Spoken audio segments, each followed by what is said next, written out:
Denge gel, denge Kurdistan'ı.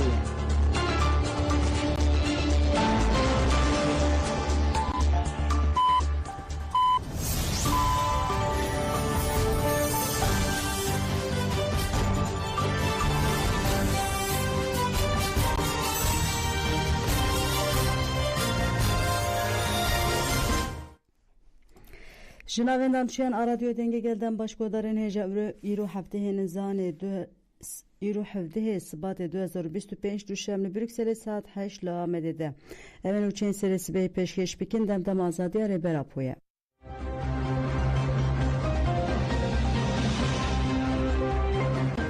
Devleta Tir toparanên dijî gundeweran Tiltemirê fireh kiriye hat ragihandin li bajarê Tiltemirê artêşa Tirkiye dagirker û çêteyên wê toparanên dijî bajarê Tiltemirê fireh kirine û gundê el Xêr ê lê gundewerê Rojavayê Bajêr kirine armanc. Şevê din dijî dagirkeran bi çekengiran gundê dîrdara yên li gundewerê Bakurê Tiltemirê bi dijwarî toparan kir.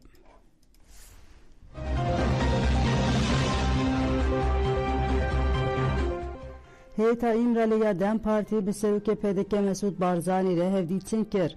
Heyeta İmralıya Dem Parti piştî hevdîtina birêber Aporê bi aliyên cuda re hevdîtinê xwe didomîne.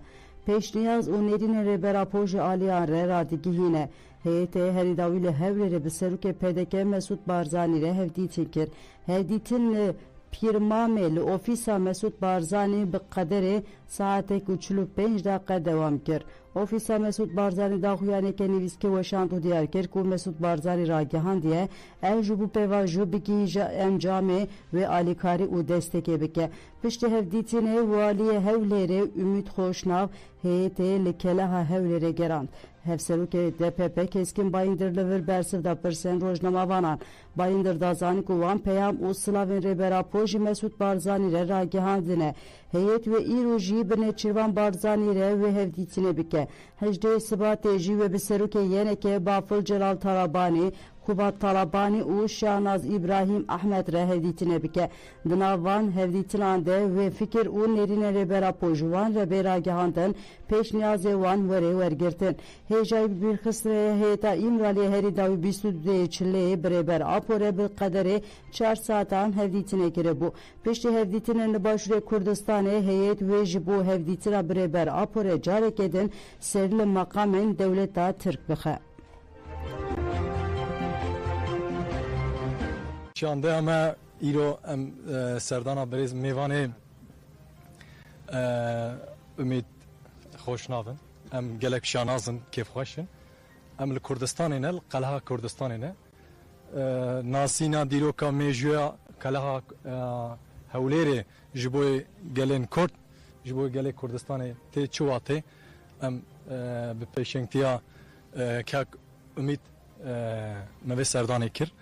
Em gelek kêfxweşin sernavê şandeya xwe berê me serê sibê hevdîtinekî kir bi serok Mesut Barzanî re sedema şandeya me hevdîtina me hebû me peyamê Birêz Öcalan bo hem silavê Birêz Öcalan hem peyamê bo serok Mesut Barzanî re pêşkêş kir. Em rastî jî ji pêvajoyekê heye li Bakurê Kurdistanê Tirkiye ji ber wê helwestên serok Barzanî dîtinê wî ji bo aşîtiyê ji bo çareseriyê gelekî girîng be ji bo gelê Kurd ji bo gelê Kurdistanê di hev dîtinê de jî heta dawiyê ji bo çareserî pêş bikeve ji bo aşîtî di nav Kurda da pêş bikeve çi ji destê were piştgirî da vê pêvajoyê em hem ji bo piştgiriya serok Mesut Barzanî û hem jî piştgiriya waliyê Hewlêrê kek Ümit Xoşnav em gelekî şanaz û kêfxweşin serdanê me wê berdewam bikin hevdîtinê me bi kurtasî wihaya spas dikim. Kongre Civaka Demokratika Kurdistanê li Avrupayê kecêdeke bi daxuyanekê ji bo beşdarbûna geliya mîtînga Strasbourgê spasî gel kir.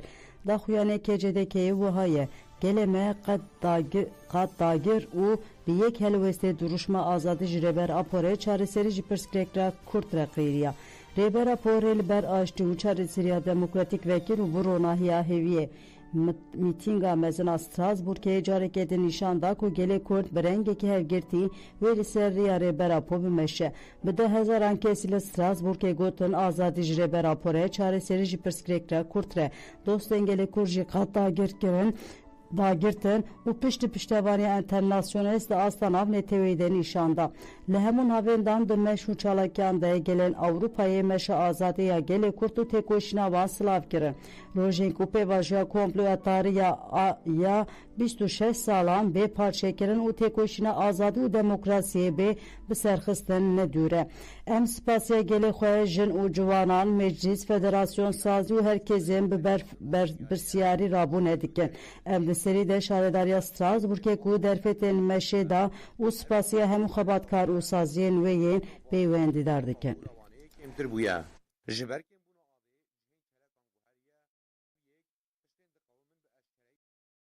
Diyarkerin santralê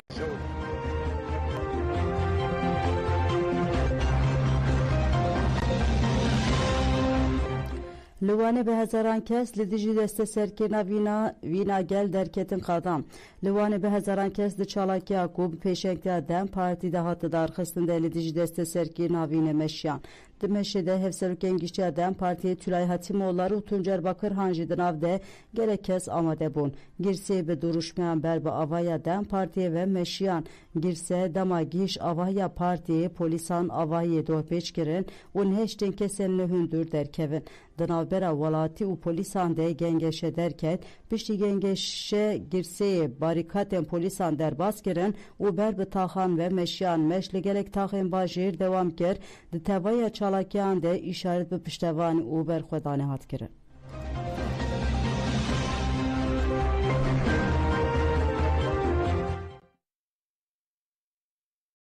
Bajaran cihat protesto kirin li Dêrsimê platforma Ked û Demokrasiyê li qada Seyit Rıza Daxuyaniyek da. Berdevke Heydeke Meral Danış Beştaş, hevserokê SP Murat Çepnî û gel beşdarî Daxuyaniyê bûn. Hevserokê SP Murat Çepnî di çalakê de axivî got, AKP bi çavê rantê li şaredariyan dinêre. Em şaredariyan temsiliyeta îradeya siyasiya gelê xwe dibînin. Em ê îradeya gel biparêzin. Pişre berdevke Heydeke Meral Danış Beştaş axaftin kir û wiha got pêşî biryara qayûmê têdayîn pişre dadgeh biryarê dide. Em bank li AKP dikin ku siyaseta qayûm terk bike. Ev gel wê serî li ber we netewîne û li ber xwe bide. Li Amêdê jî li navçeya Bîsmilê gel li ber avahya DPP kombû û siyaseta qayûm şermezar kir. Li Erzûmê rêveberiya Dem Partiya Qarax Çobanê bi Daxuyanekê siyaseta qayûm şermezar kir. Hevserokê Dem Partiya Erzûmê Barış Kemaloğlu axivî û diyar kir ku di her şert û mercê de ew ê vîna gel û destkeftiyên gel biparêzin. Li Qarsê jî bi pêşengiya Dem Partiyê gel li ber avaniya partiyê kombû û siyaseta qayûm şermezar kirin.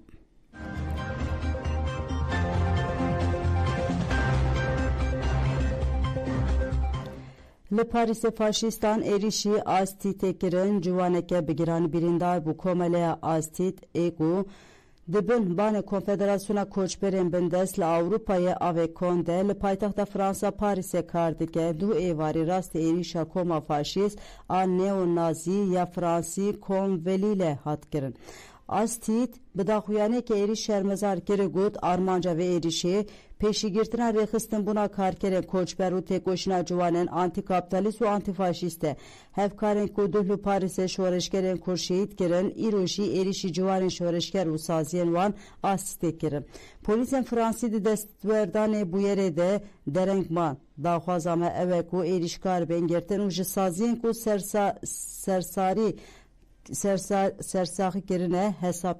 sersarî kirine hesap pê pirsin. Em ê rê nedin êrişên nijadperestiyên de jî koçberan.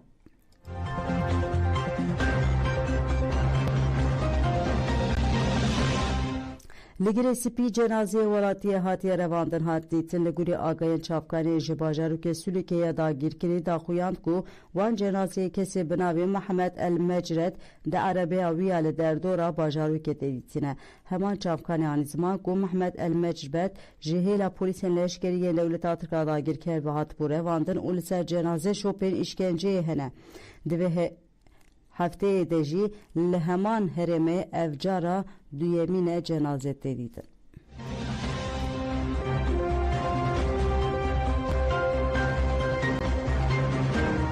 بلگودن جمعم شن سرس به پیشکش گیرن آنا خاطره ودن باشه.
لگولا وانه یا کو گولا سودای یا هری مازن آ دنیای یا جبر دو کلیا بلز و بز آجبر زوابونه آواوه هر ده چه کم دبه.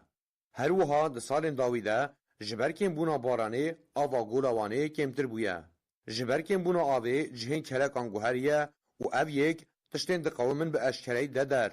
هاد دیار کرن سانترالن جو ترمیک جسی سانترالن هیدرو الکتریک هس و بنداوین کول سر روبار و چمین کو ده هریکن حوزا گولا وانه جی دکیم کرنا آستاوی ده بباندورن.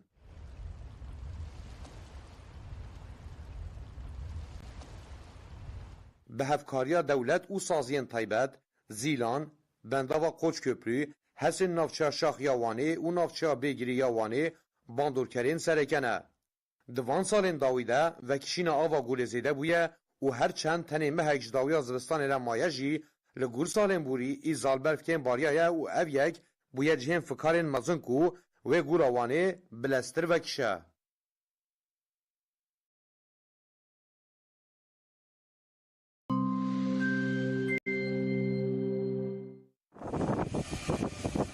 گنده افغان ماسیایا گریدای شرنخی جبر خباتن تونله یا شرکتا سلیمان برونمز AKP'yi جدم سالا بهاری و بیاوه.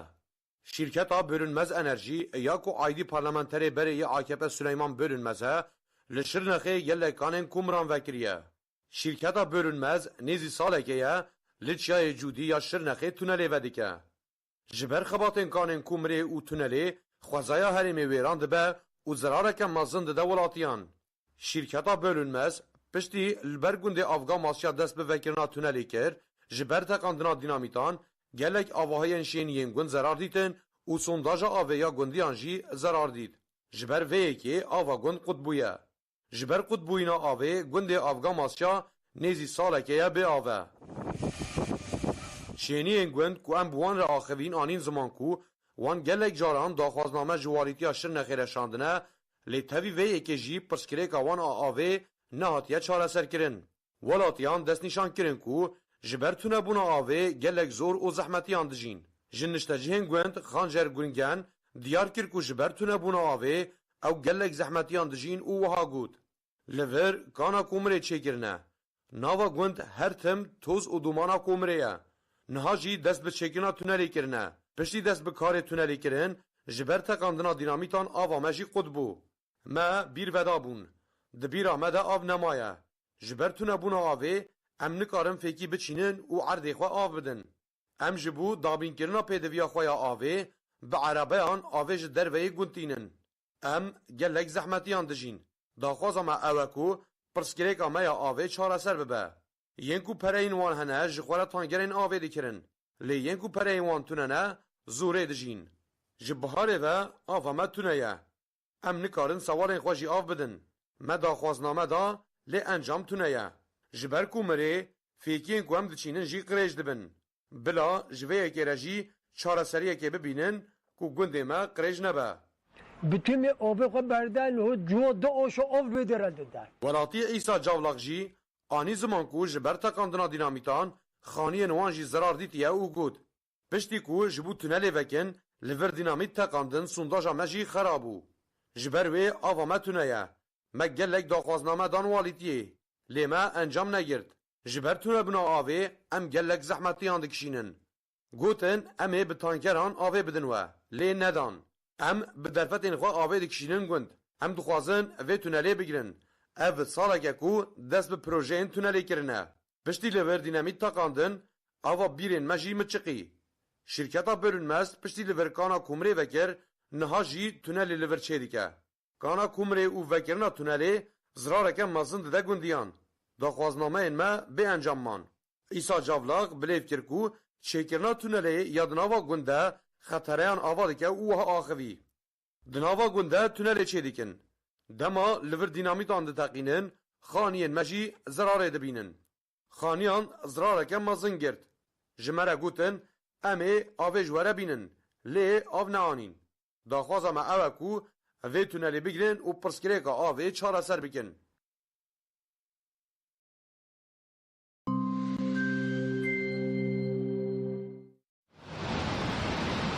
Kaniyên Munzirê yên li navçeya Pulurê ya Dêrsimê di sala 2030 de qada parastina xwezayî ya bi dereceya yekemîn ango qada hessas ad vê teqez were parastin hatibû tomarkirin.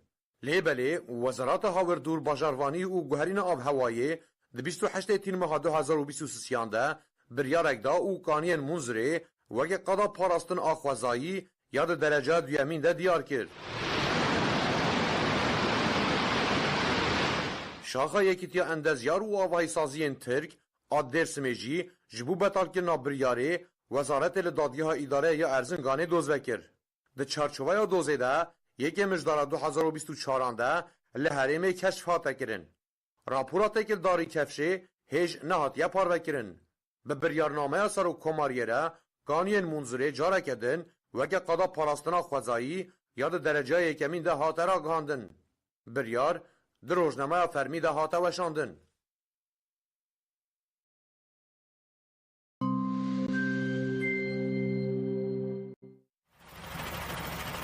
Şaredariya Bismilê ya Amedê ya Dem Partiyî di çarçoveya kampanyaya gotina me neqediya em ê bi hev re tundiyê rawestînin li Rexçemê Dîcleyê parka jiyanê ya jinan vekir.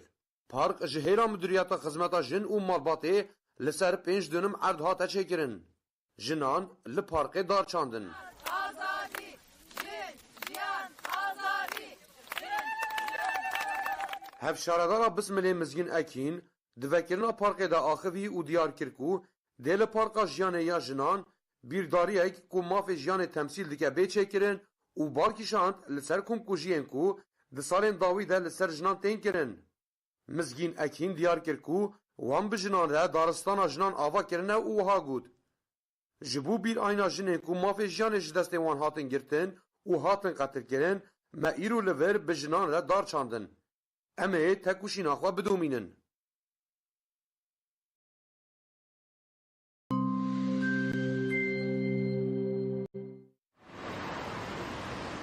Xwezaya gelek bajaran bi taybetî Amed, Şirnex, Agirî û Culemiriyê ji ber xebatên maden, darbirîn, bendavên ewlehiyê, petrol, santrala hîdroelektrîkê û santrala jeotermalê tê wêrankirin.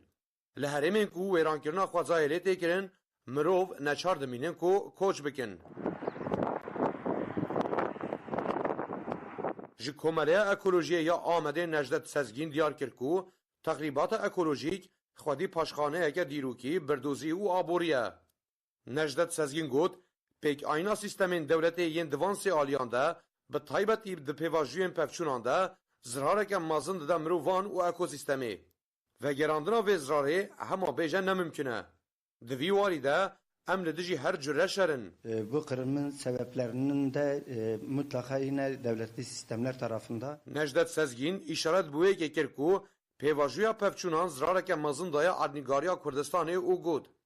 Di dema lêgerîna madenê de bi sedan maddeyên kimyewî dibin erdê de tên bicihkirin û tên teqandin. Di vê rewşê de qirêjî di çavkaniyan ava bin erdê û axê de çê dibe. Her wiha dibe sedema wêrankirina ekolojiyê jî. Piştî maxdan tê derxistin û pêvajoya perçebûnê dest pê dike. Wê gavê qirkirina ekolojiyê çê dibe. Ji hevkirina siyanûr û maxdana de ew made di avê de tên bikar anîn. Ev hem dibe sedema xerakirina kalîteya hewayê hem jî qirêjbûna avê. Ev jî dibe sedema pirsgirêkên tenduristî yên ciddî. Necdet Sezgîn xwest kesên rastî texrîbata tên bira xwe bigihînin komeleya wan.